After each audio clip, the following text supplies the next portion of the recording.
All right, welcome back to AI Data Mastery, where we explore how AI and data are reshaping B2B businesses.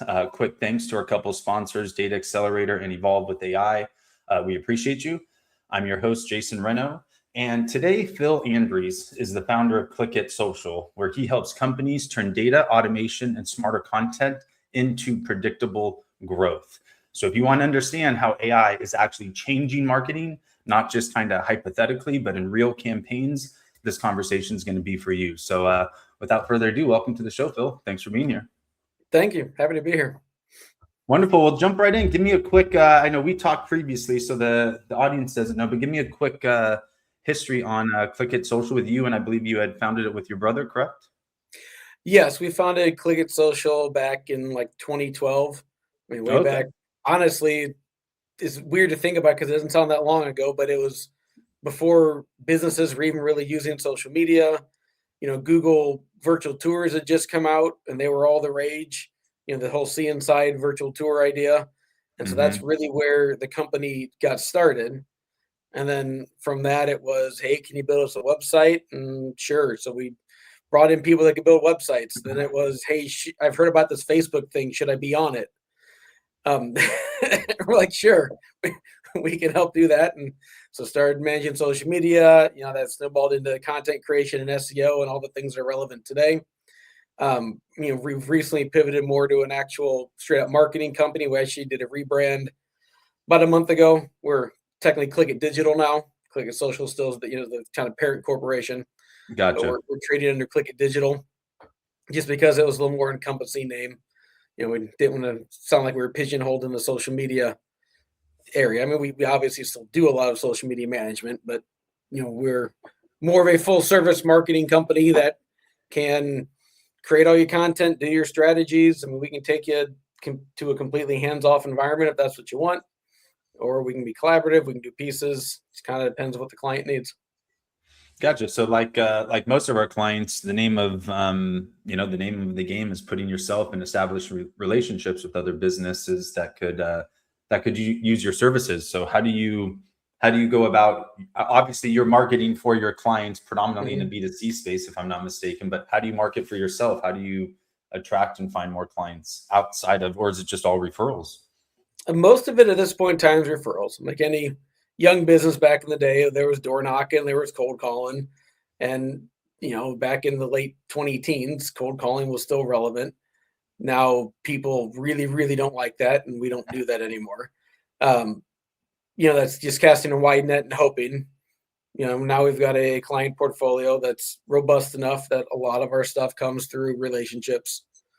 And relationship sales guys bring in people who want to work with us, bring relationships with them. And more relationships we have through our clients is the primary driver. Gotcha. You mentioned sales guys. Do you have like a sales staff or a business development staff there? We've got a couple. My brother, who runs our Vegas branch, I'm up here in Kansas City. My brother runs the Vegas branch where we actually started. He has a very robust sales skill set. So he does a majority of it down there and usually has one or two people kind of working with him down there in the sales side of things. I handle most of it myself up here in Kansas City. Okay, gotcha. A lot of it's obviously, like you said, the relationship based. So it's a referral. It's meeting somebody within a networking group. Do you guys do any type of outgoing marketing, whether it be emailing, Facebook ads, programmatic ads, any type of marketing for yourself? For ourselves, no. We do for our clients. I mean, we obviously maintain our own social media presence and that kind of thing. We maintain our own SEO and whatnot. That's impressive. Then, so two locations, two separate states, all off. Well, like you said in the beginning, there was some guerrilla warfare type of marketing with the. I remember. I don't know how old you are. I'm 45. I remember. This is maybe 18 or 19. I forget what I was even selling at the time. But I think there was actually a book called Guerrilla Warfare Marketing or Guerrilla Marketing or something. I remember reading it. I've heard of that one, yeah. But anyways, so then outside of obviously referrals and relationships now, what did that look like for you, say 10 years ago? I mean, were you literally door knocking and walking into local businesses that you knew you could help? Or you outside of cold calling, did you run ads in the past?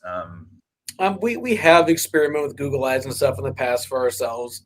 It it wasn't super successful. Now we're also talking 5-6 years ago, so it's a very different environment back then with the Google Ads. And part of the issue is we're in a very flooded market for what we do.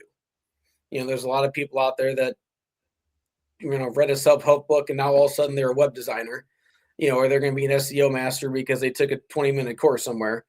And it's hard to differentiate yourself from them in any kind of advertising type marketing thing. And so my philosophy has always been in marketing, if everybody's doing one thing, do something different. And it's almost been weird and different in the tech space to have a very old school approach to your own marketing.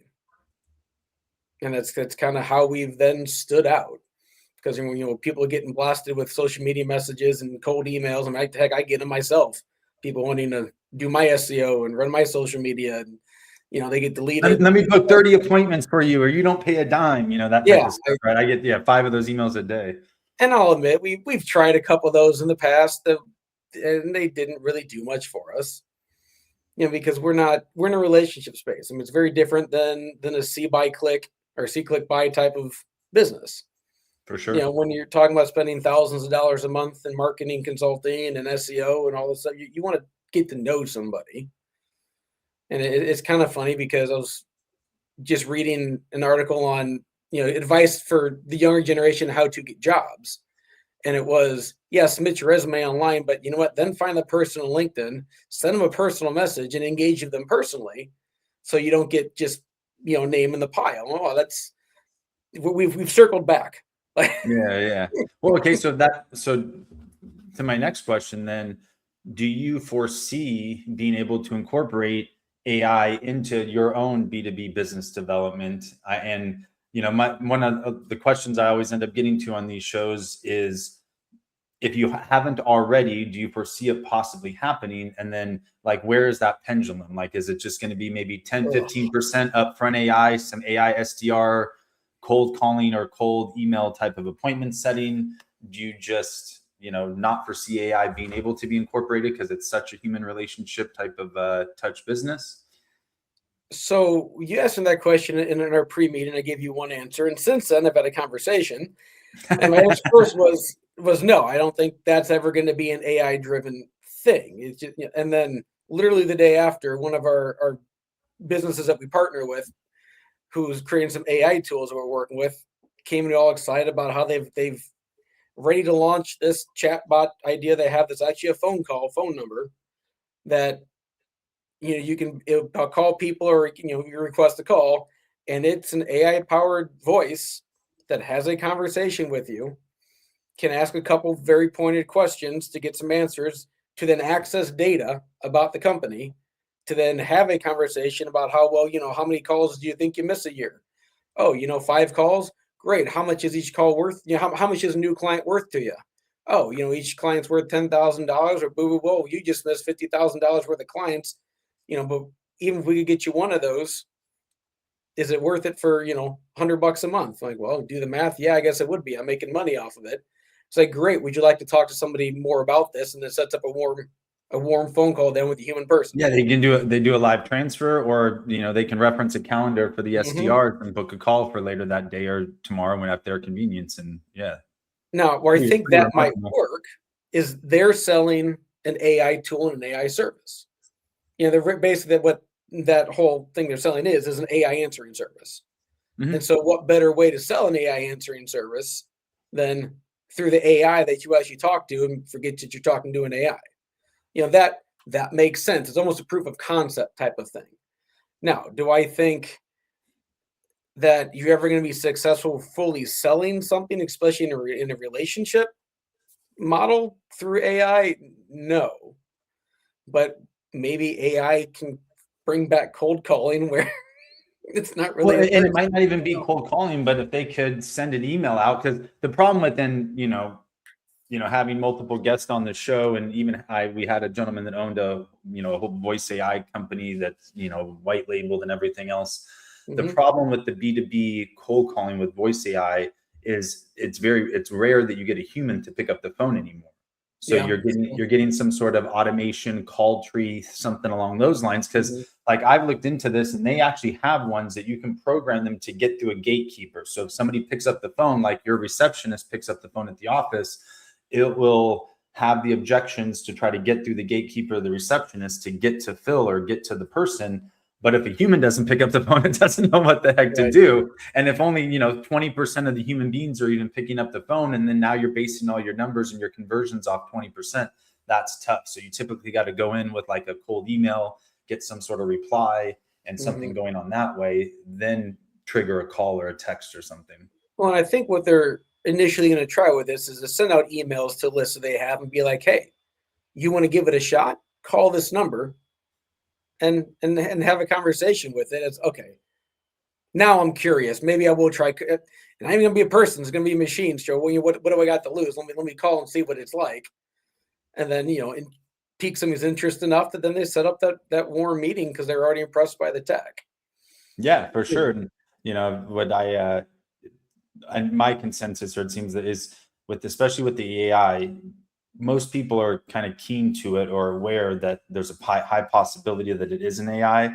So you're better off like disclosing that it's an AI versus trying to insult their intelligence. So it's, I usually call mine, or like we have one set up, our email cold outreach one for one of the businesses is, we call it a voice AI or an AI concierge, so it's not a bot or whatever. It's, hey, we're an AI concierge. How can we help? We provide info, and if you need more help, and then we can direct transfer you or set up a call with a human being.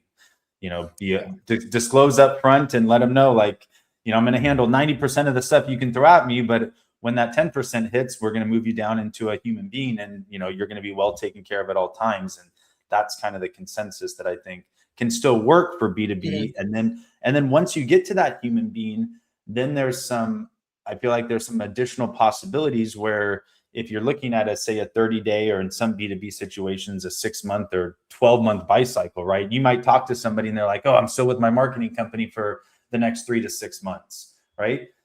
Or 6 months, let's just say, where they want to make a change. They're not happy, but you can't really sign them for 6 months from now. Well, you can put them into like an AI follow-up where you're constantly building trust and credibility over that 6 months. So once that time comes, you're top of mind with the most impressions and the most trust and credibility via the AI deliverability system. So your sales guy isn't sending emails once a week or a couple times a week, things of that nature. Yeah, and the AIs can write those on a set pattern and send them out on your behalf, and nobody's the wiser usually. Yeah, exactly. If it's trained well. Once you upload a transcript of a conversation or give it some pretext, and it's crazy what happens nowadays. Are you helping? So obviously that was the B2C or B2B side, but from a B2C side, are you guys actually? I'm sorry. I know you guys are, because you had told me you've been working with AI or experimenting with AI back before it was ChatGPT came out and it was trendy and cool. So from a deliverable standpoint, what are you guys doing for your clients? We started back with Jarvis. They got sued and became Jasper, and this is back 2019-ish. So it really has been around for a lot longer than people realize. Now, it wasn't nearly as good. Back then, you were excited when it wrote a blog article for you and, sounded coherent English. Those are back in the infancy days. Most of what we do with it for clients, though, is kind of on our own efficiency side. We can use it to write SEO blogs. We can use it to do background research. Even from a B2B standpoint, one of the best things about it is if I do meet somebody, and it's like, hey, yeah, call me tomorrow, or maybe it's call me back in 30 minutes, whatever. I can learn more in 5 minutes on that company by using AI to do a deep dive into who they are, who the people are, what they sell, what they do, how they've looking at their social media presence. I'm making scrape all the information and summarize it very quickly. Where prior to, maybe it takes me an hour or two to sit there and really go through and do a deep dive on a company. Yeah, all that information is right there. Or even when you're on the phone with them. Yeah, you could literally do it when you're on the phone with them. That's how instant it is. But then also too, I love you bring that up too, because I think that's one of the most undervalued things that's happening from that, especially that B2B space, is just use it to do research. You know, I mean, you can automate the process. I mean, we have it where somebody books a discovery call with one of the businesses, and then it'll automatically put find their LinkedIn URL, find their company URL, put that through an AI, and then give the salesperson, a nice little description of the company, some background. What are some of the problems that the industry is going to face in the next 12 months, all that type of stuff. So yeah, you stroll into your discovery call, an industry expert, you never even heard of the industry, the B2B industry, 20 minutes ago, and now you're an industry expert, strolling into the call, which makes a big impact, obviously. Well, not only industry expert, but you can be an expert on that person. I mean, you're meeting Tom Jones, you have it. Yeah, where did he graduate college? Where did he? Dude, depending on how active they're on social media, you might know where they ate last Friday night. And you're visiting the city. The guy went and ate pizza in front. Hey, you know where a good pizza restaurant is? I really wanted to try some while I was here. And suddenly, I'd love to talk to you about pizza because I was there last Friday night. I mean, yeah, that's funny. I've done that. Been on this past summer. My son and I were in Connecticut, and just literally, lo and behold, a week before I left to go to Connecticut, up in like New Haven area, that's where the guy was from. And I was like, sweet, I need to know, like, what are the best pizza spots there? It's supposedly the best, brick oven pizza place ever. So it's like, where do we go? You got the recommendations, and yeah, all that stuff to tie it together and build that relationship makes a big difference. Absolutely. And I'm not going to lie, we've run into some people that it's popped up some red flags. Oh, little background check. Well, yeah. And I mean, we're in a relationship situation, and we're at a point in time that if we see somebody that maybe we look and go, this isn't really a good fit, we either back off a bit or say, hey, this isn't really a good fit, or we go, all right, we're going to build this guy a website, and we're going to make sure we get paid, and then maybe we can talk about relational ongoing services. Yeah, half up front, and the other half, once it's completed, type of situation. Oh, absolutely. And honestly, that changes market to market. We'll do first and last in Vegas. We'll do half up front in Vegas. We'll do a whole thing up front in Vegas.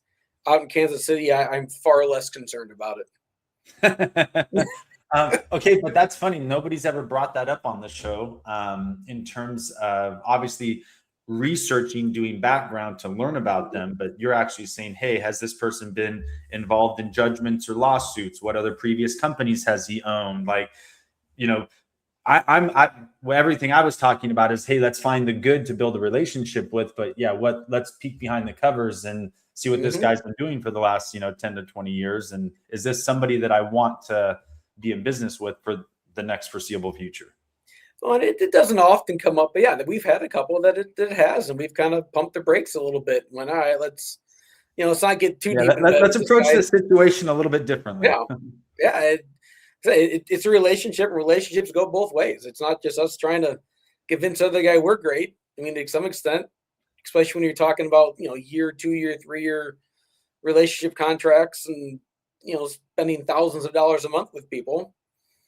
Last thing you want to do is find out the guy that you signed a $12,000 a month contract has a history of doing chargebacks. Yeah. 3 months down the line, we're doing a whole bunch of work, and suddenly they're hitting us back like, no, like what? Yeah, you're like, yeah, that one is like, ACH only, please. Yeah, exactly. Like you want to know, It floors me in today's age how many people don't take the opportunity to ingest as much possible data and information as they can get their hands on. And to me, that's where so little time now. Like, it's minutes, minutes to get the data, if not realistically seconds. It takes longer to type up the prompt and tell you what you need if you're doing it correctly than it does to actually get the information. Well, and that's where I think people make huge mistakes with AI. And maybe it's going to get better to where it's not as big a mistake, but too many people use AI to make decisions for them. I don't want AI to make a decision for me. I want AI to give me as much possible input as I can get, so then I can make a better informed decision. And that goes in our own business, that goes for our clients, that goes across the board. I mean, people want AI to be an easy button. There's interesting studies that actually show people that use AI too often, it changes their brain chemistry. But because that's what they're doing. They're using it to make decisions for them. Yeah, instead of like having AI like say, hey, evaluate this and give me the answer, hey, it's give me three possibilities. Mm-hmm. Give me some different options. And yeah, I think that's huge. It should be more to make a it should almost be impossible to not make a well-informed decision nowadays. You can still make quick decisions because the Mm-hmm. information is at your fingertips so rapidly. So now you can make a quick, well-informed decision. And now if you're not making a well-informed decision, it's kind of like, what's your excuse? Like you didn't have an extra 5 minutes before, that was a gun to your head decision. Yeah. You didn't have an extra 5 minutes to type in a few sentences into AI or Google or whatever. I mean, it's all the same nowadays, but I agree. There's no reason to not make good Yeah. decisions. Well, and the problem is also a lot of people, when they're asking questions, they have implicit bias in the answers. And like, I'll call up my brother and this one business partner because he does it all the time. Oh, Gemini agreed with me. Like, because you asked it in such a way that there's no answer but to agree with you. Like Yeah. you can't ask questions in such a biased way. Don't you think it should be this way? Yes, that sounds great. It's just that, yeah, you gotta. No, tell me how Trust many me, ways I'm right. Like I don't want to know how I'm right. Tell me how I could be wrong. Like, yeah, exactly. Poke holes in my stuff, make it better. But then I think a lot of people too. It's just you'll be amazed. They're like, oh yeah, I use AI or whatever whatever they claim. But even just you go and dig a little deeper and you look into the type of prompts and they're using and how they're using it, they're giving it a one sentence prompt mm-hmm. or, very basic, very minimal, or they're not taking the time to build out, what I refer to, and everybody has a different name for it, a knowledge base. Right. It's like, look, spend an hour on a Zoom call, record everything about your business, record everything that you would want, like the best assistant or AI, whatever that role is, you'd want them to know. Put that into whatever AI software that you're using, save it, now use that as the knowledge base. Mm-hmm. So now you just pop in and reference, hey, you're world leading expert in email, marketing, converting for plumbing and HVAC, whatever it is, using the knowledge base, give me a 10-touch email sequence. Give me two different options to choose from, use syntax variations, all that type of stuff is now like at your fingertips, but it might take an hour or two to set up the knowledge base and do it correctly. But if you do it correctly, it pays off dividends. Well, but that sounds hard. I joke, but that's the problem. People want it to be an easy button, and it's not. It's a tool. I mean, So it's easy. It's kind of like building, and that's I equate it. It's kind of like building a building. Like if you set up the foundation, take an hour or two, record it, upload the transcripts, it builds the knowledge base for you. Like literally invest 1 hour of your time.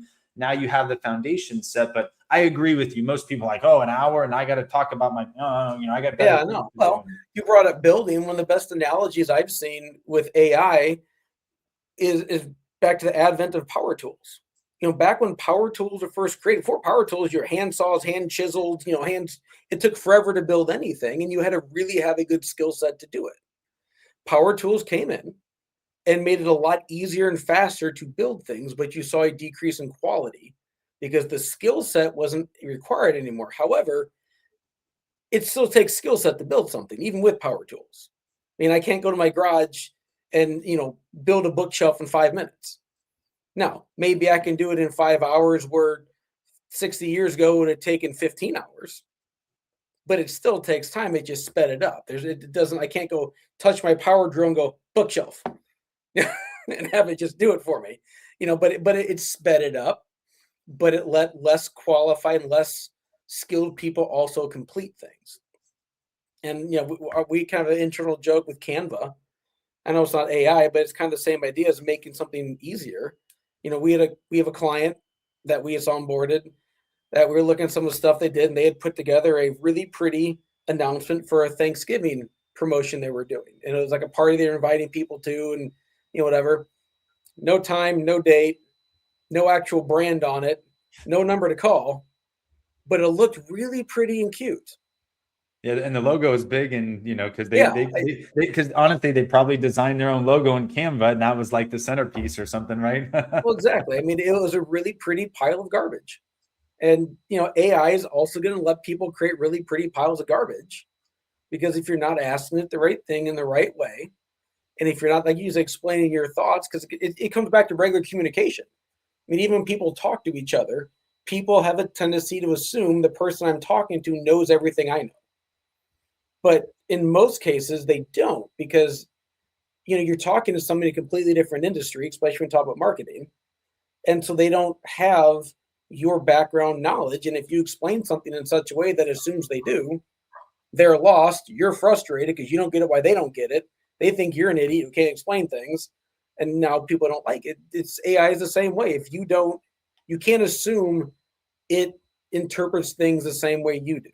I mean, a great example of this is generic words like best. Because we were working with a plastic surgery company. And we want to know, hey, do you pop up an AI? So, hey, what is the best plastic surgery company in Las Vegas? Well, we started seeing the results and go, wait a minute. All right. We actually asked ChatGPT then, how would you define the word best in this case? And it gave us 5 different things. We were looking at this, and one of them was safety. Well, most people don't talk about how sanitary their hospital rooms are on a website. That's not something most people care about. They assume. If I'm going to a medical professional, I am assuming they're having a medically professional surgical center. Like, why would you not? I'm not going some guy in a van behind the alley. I'm going to a really nice place. Yeah, there's some minimum standards that are assumed for sure. Yeah, but ChatGPT saw safety as a really big pillar of what meant best. And so if you weren't talking about these safety things on your website, it basically threw you out of the category of best. But if I ask where is the best place to go eat, well, maybe you like Mexican and I hate Mexican, and I like Italian, you hate Italian. You're going to give me a bunch of recommendations I don't like because we define the word best differently. And it's just being able to properly describe what you're trying to do and what you're really actually looking for. What do I mean when I say best? Quality? Is it priced? Is it the cutest wait staff? Is it how close it is to me? What am I looking for? Lasagna, spaghetti? You have to be specific, and that takes a little bit of self-reflection and not assuming AI thinks the same way you do. And also, too, taking the time to not just, but like refine the answer. Like that first answer that they give you, let's just say, I don't know, they're writing an email for you or AI is writing an email for you. The first, answer might be really good, but then like dig a little bit deeper, go a couple little layers deep. Hey, what's the probability of a CEO answering this email? What else can we do to this email? Like if, I'm just, don't take the first answer. Like go a little bit deeper, ask some refining questions, or before, what I like to do now, regardless of what it is at the end of the prompt. I mean, a lot of the stuff's automated at this point, but it's, do you need any further information? Is there any other further questions that I can answer to help deliver the best possible output? So now if there is anything undercovered, or I'll even ask for suggestions. Like if there's anything that I missed, please don't, be afraid to let me know if there's any ways that this can, be made better. So then I kind of close out the prompts that way. So then it kind of elicits some more questions from AI, so I can help kind of refine it before that initial output comes out. Then you ask some more questions and refine it, and you get a lot better product than, hey, I need an email targeting CEOs of plumbing companies, whatever it is, right? You get what you put into it, or you get out of it what you put into it. Yeah, I mean, example of that, I was getting an oil change on Friday, and so long story short, I'm also the mayor of Lone Jack, Missouri. I don't know if you knew that or not. It's so funny. I saw that on your LinkedIn, and I didn't know if you were just like self-proclaimed mayor or not a joke. Really am. You can Google it. And so I believe you. I meant to ask you that because I was going to include it in the intro. I'm bummed I didn't now, but that's funny. Real. But anyways, we put out an RFQ for sewer engineering services. And so, of course, we're getting 50, 60 page packets back. I don't want to sit and read all of them. So I uploaded them all into ChatGPT, had to compare and contrast. I want you to look at these specific things, et cetera, et cetera. It reads them. It gives me opinions. Then one of the issues I saw, well, okay, let's say company A has already worked for us in the past. So I was able to give a very specific, detailed, description what they would do for us because they're working off information the other two didn't have. So, okay, wait a minute. Of course you like this company because they're answering exactly the questions they know we're already going to ask because they already know we're going to ask the questions. So told it to take away that bias. Pretend they don't know all this, insider information about LoanJack. And so now recompare them in a little less biased way. And it came up with a different opinion of how it would rank these people based on that. Because it's real easy to sound really good when you know too much. Yeah, like you said, kind of asking that leading question, it's going to kind of, if you put your foot in the door somewhere, that's where it's going to go. And that's funny that you mentioned that. Honestly, I think it was just Friday. We had a gentleman here, older gentleman, like in his mid 60s. And this guy was like electrified by AI. He had taken the time and built this assistant out. And this guy's like old school sales guy in, it was aerospace manufacturing. So he has to, in order to do a proposal, he has to put together all of these different specs and parts and talk to engineers. But then they also review like 15 years worth of work and proposals. He's like, Jason, it used to take me literally a full week, like 5 full working days to review and put together a proposal. Then I'd make a mistake and then I'd have to redo it. He goes, I have this Al assistant dialed in where I could do all of that in 5 minutes. I just upload everything, it spits it out. I can go back and forth. It helps me solve problems, overcome objections. And it was funny. I mean, not that I'm young, but at 45 to see this guy like this excited, he's like, I was thinking about retiring. I got another 10 years in me. I'm an old guy. I got 2 replaced knees, a hip, and I can barely use a wrist, but with my new buddy, Al, my AI guy, I got another 10 years in me, man. And blah, blah. I'm a mayor and I run a business. I don't have a whole lot of extra time. So I had a 20-minute conversation with it, and I've got it going out, going away from the documents of the internet, looking at reviews of these companies, what people said, things they've published, other projects they've done, reporting back. Background checks on the companies, all that stuff is like you said, done in 20 minutes. What do other cities think about them? What other types of cities have they worked with? Have they, only done lagoon projects? Have they done solid waste? I know way too much about wastewater that I never wanted to know. Let me tell you that much, but I won't bore you with wastewater specifics. But asking it things that I know I need to know, and boom, there's the answer. As opposed to having to go out and look myself, I can give somebody to look for me. It's like having an army of research assistants that I can snap my fingers and say, give me information. Yeah, and when you say army, like army, like it's funny, the older gentleman, he's just like, it's like Google times 10, and I was like, dude, it's a lot more than times 10.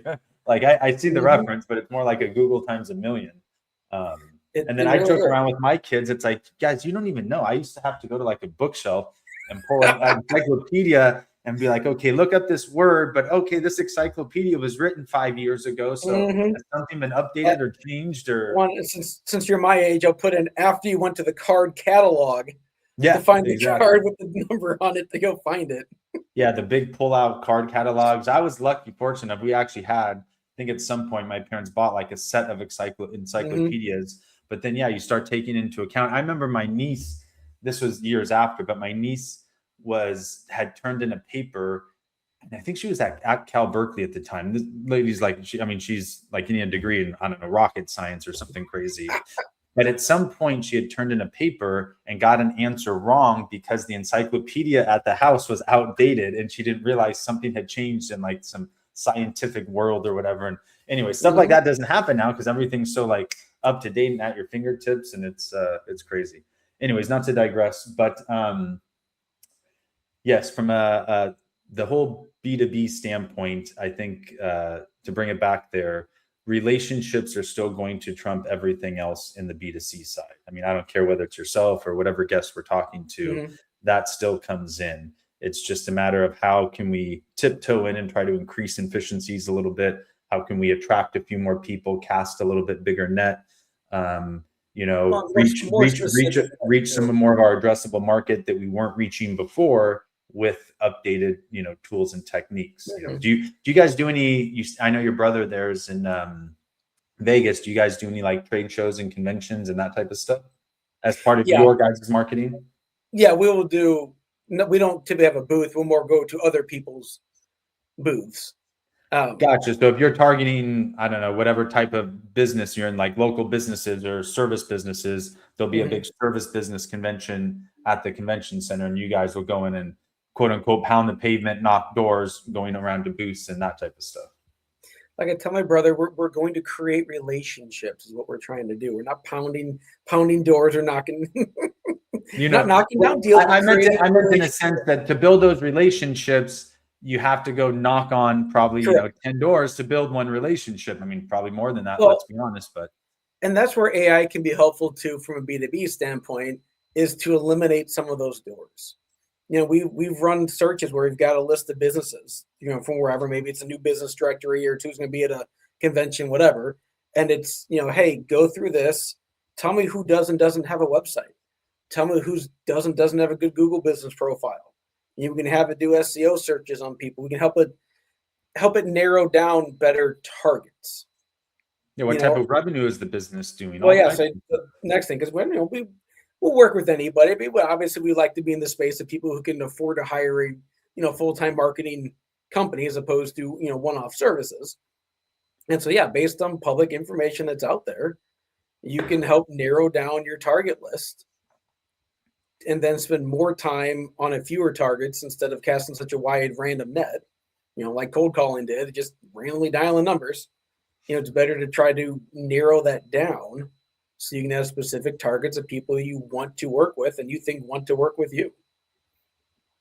Exactly. Refining the data, refining the targeting, as I sometimes refer to it, it allows, go hunt with the sniper rifle instead of that shotgun spray and pray approach where, Mm-hmm. but at the same time, you can almost like cast a big net where quote unquote that spray and pray approach, but still know that everybody in that net is still your ICP or your refined Yeah. audience, because AI can help you find more data, filter it, segment it, and do all that stuff. So you can cast a good sized net, but then still have it be refined and targeted and opening up. I mean, from specifically on the B2B side, it's, I forget what the statistic is, but it's, most B2B businesses are operating in like 5, maybe 10% of their total addressable market. They say, hey, I'm working with referrals and, I go to some trade shows and conferences, but they never really expand out. They've maybe tested some social media, which is obviously very difficult in the B2B space and things of that nature, Yeah, but they've never really. that is. Well, what you got to watch though, because I'll get them, and it's emails that are obviously a spray and pray type email, but it's written by an AI because it has some type of personal anecdote in it. It's like, oh, I saw on your LinkedIn page you do this. Okay, nobody actually wrote that. Like that's again, it's AI. They're trying to use it to then create personalized cold emails, so it sounds less cold.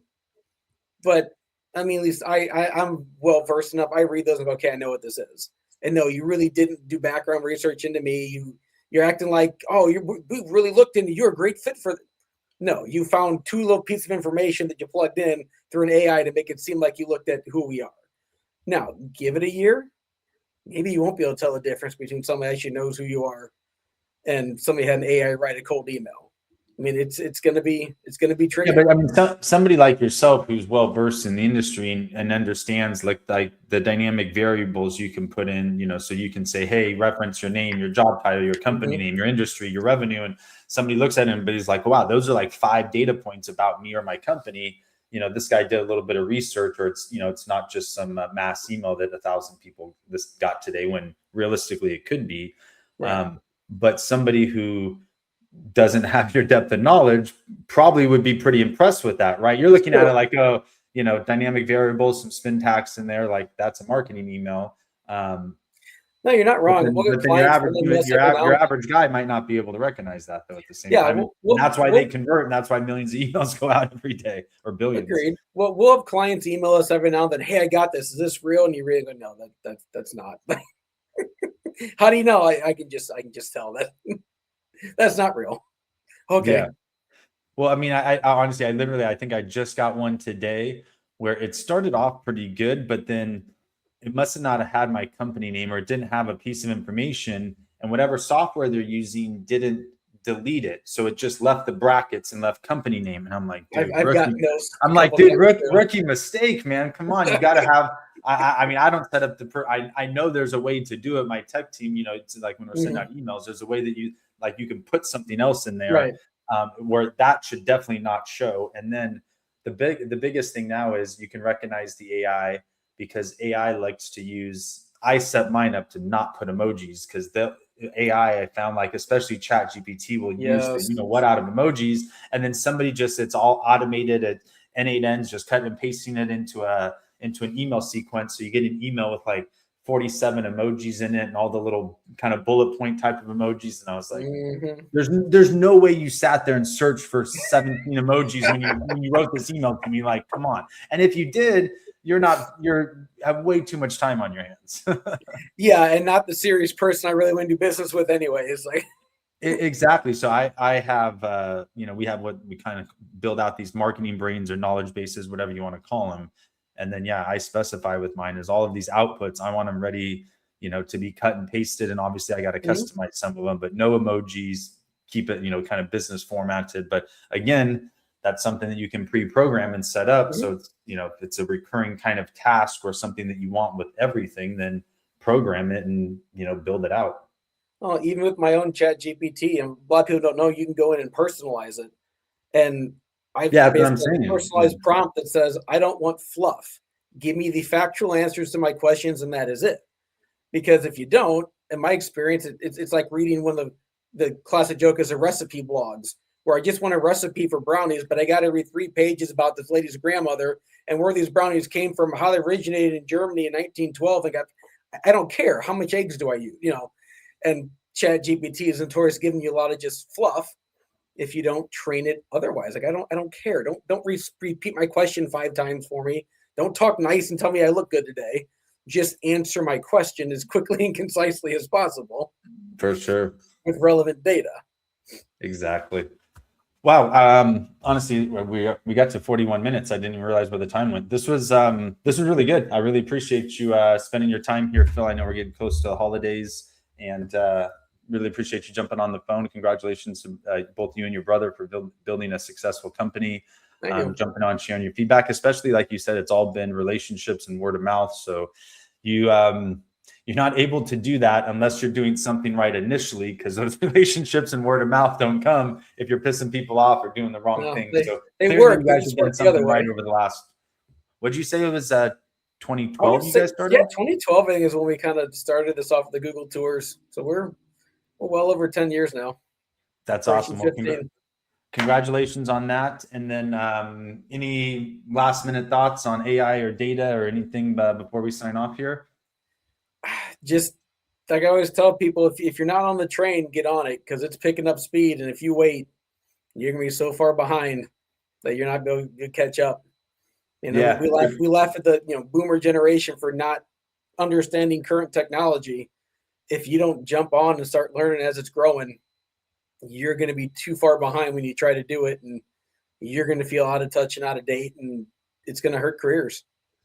It's really going to hurt careers. And like I said, the guy on Friday who's like 65 and is going to work another 10 years, and this guy's embracing it. But then on the flip side, you have the 25-year-old kid that just graduated college, and like, oh, AI is going to take my jobs and this and that, and I'm not going to be able to find a career. And it's just like, look, it's not going to replace. It's going to make efficiencies better. It's going, it's going to make a lot of good things happen. Will it replace some jobs? Obviously, but you have to embrace it. You have to start somewhere, and it's going to change jobs. It will replace some. It's going to create others, and it's going to necessitate a new skill set.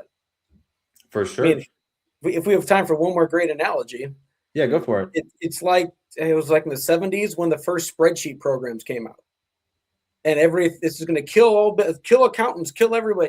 Well, yeah, a lot of people whose job every day was to sit there with their calculators and tally totals and charts and everything by hand. They're no longer necessary, because you can build a spreadsheet to do the job of 100 people in 5 minutes if you know what you're doing. And they still have world champion Excel competitions, because half the people don't know how to use Excel more than how do I sum a column.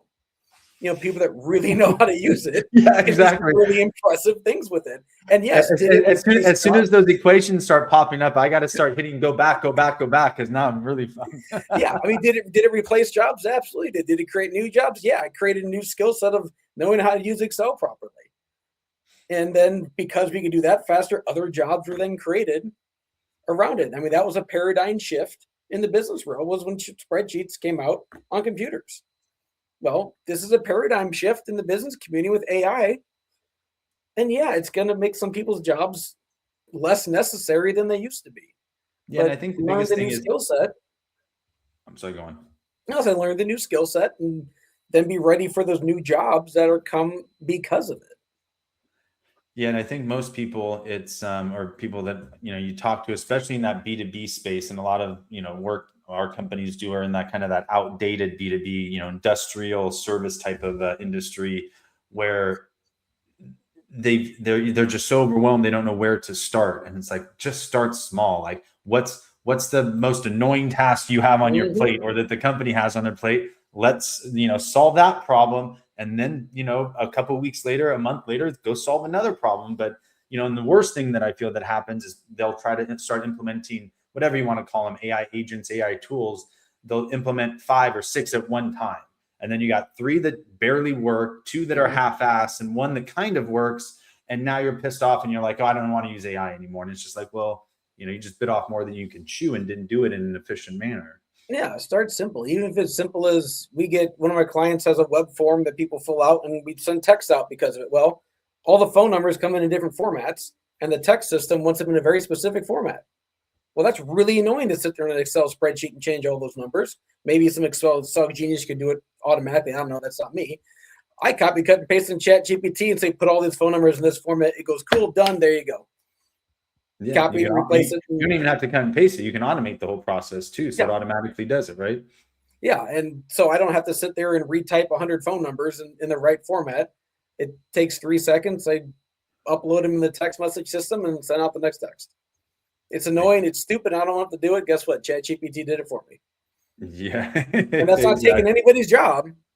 That's just making mine a whole lot easier.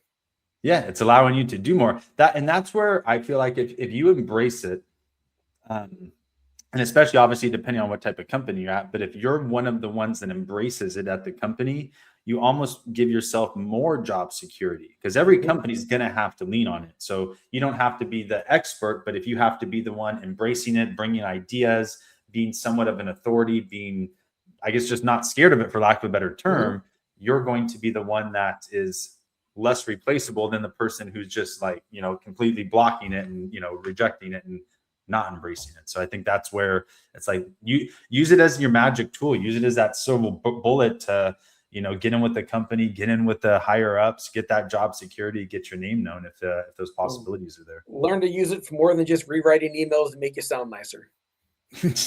Yeah, exactly.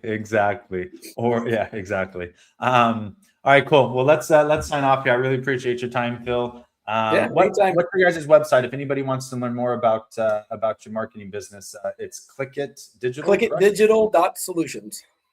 Perfect. And then reach out to Phil or his what was your brother's name again? I forget. Arthur. Yeah, reach out to Phil and Arthur if you feel that you could benefit from their services. And I appreciate you being on the show. I appreciate everybody listening to the show. Don't forget to subscribe here on YouTube, find and follow us on social media, and tune in for another show in a couple of days here. Thanks again, Phil. We'll talk to you soon, buddy. Take it easy.